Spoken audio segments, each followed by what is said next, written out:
Alright guys, so today we've got a real cringe video to watch. So I guess Quentin Tarantino went on a talk show with his actors and he was the only white guy in the room. So I suppose the only way he knew how to handle that was to do his best impression of a black person. And it wasn't a kind stereotype, let's put it like that. Don't do that, folks. It's okay to be different than each other. We can all still be friends. There's no need to start doing caricatures of each other. That's just uncomfortable for everybody. Alright, let's take a look at this, shall we? He's known for his unconventional style and, of course, for pushing the envelope when it comes to filmmaking. 106 in Park, please welcome writer, director, and Academy Award winner Quentin Tarantino. Let's welcome him.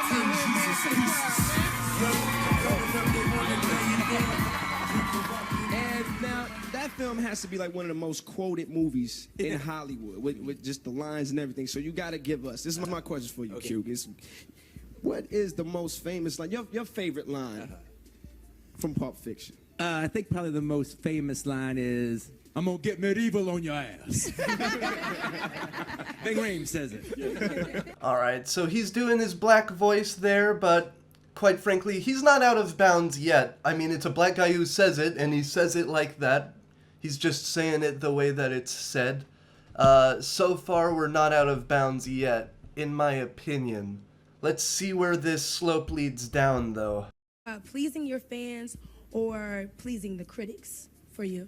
Oh, interesting question, actually. Well, I want to please my fans, and I want to please the critics that are my fans. The critics ain't my fans. I don't give a damn. True. Okay, we're officially out of bounds now. He started off actually having a sincere appreciation for the question and ended up doing this weird rap attempt. Good lord. Some people don't like videos with added commentary, but I think by the end of this one, we're all going to have to admit the commentary is necessary. Because this is not a video you can get through without pausing 10 times anyways to regain your composure and then look back at this train wreck. This is one we need to get through together. We need each other right now, folks. That laughter in the audience was so uncomfortable too. It was so muted. True. Right. There's a lot of them out there. I think the other thing when you're working with Quentin, you know that what he's really doing is fulfilling his vision. You know, he's a visionary director. For us to have the opportunity to work. Alright, I like this girl. She's trying to get this party back on its course. She's just like, we can all speak proper English today, Quentin. Let's leave the Flava Flav act at home, shall we? Now, I'm not that computer savvy, so if he had sent me something that I plug into my computer, I don't know if I would have ever heard it. All right, hey, download this. I don't know how to do that. I don't know how to do that. Oh my goodness. This is rough. He's just going for the worst stereotype possible.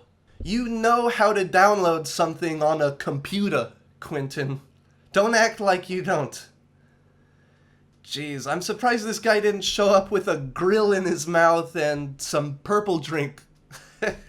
He put it on a cassette tape. Then Jamie, my man, all right, My man, oh man. goes to the BET Awards, comes back with Rick Ross. Rick Ross and the whole posse. We all got contact high on the set that day. The whole MG.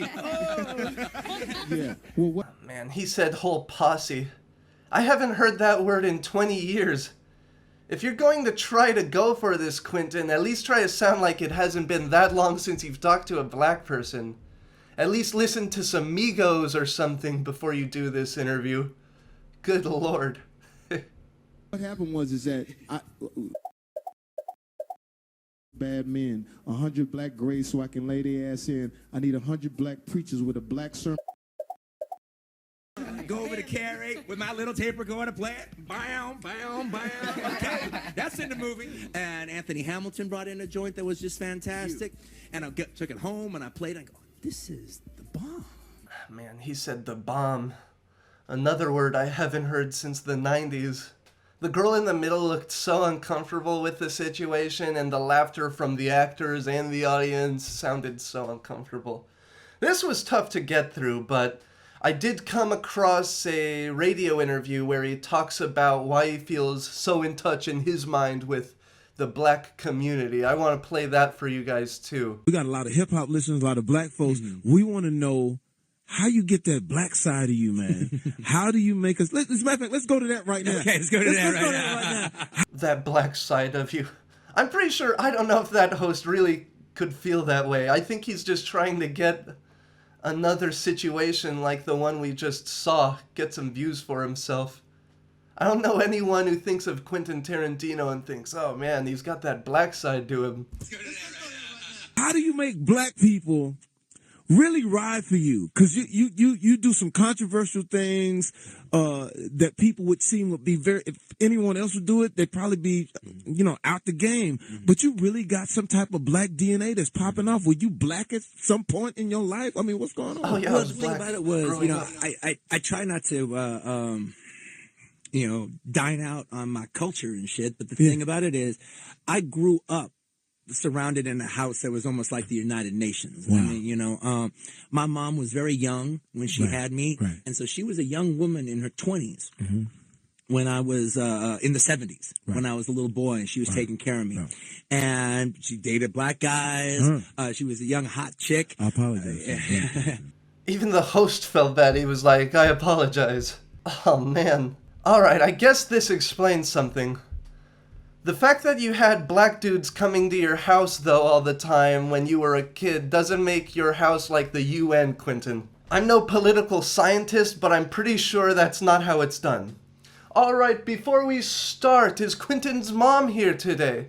I do have to say, though, it might sound silly, but I think his upbringing actually does give him a pass to act like that, though. It's about, what would you rather for me? That's how it breaks down in my mind. I know for myself, if I have the choice between someone doing an offensive impression of me or a group of dudes coming over to run train on my mom, I'm going with option A all day on that one, folks. I'm not going to be able to press that button quick enough. Wait, what are my choices? Give me the first one, damn it! The first one! Why won't it press? What the fuck?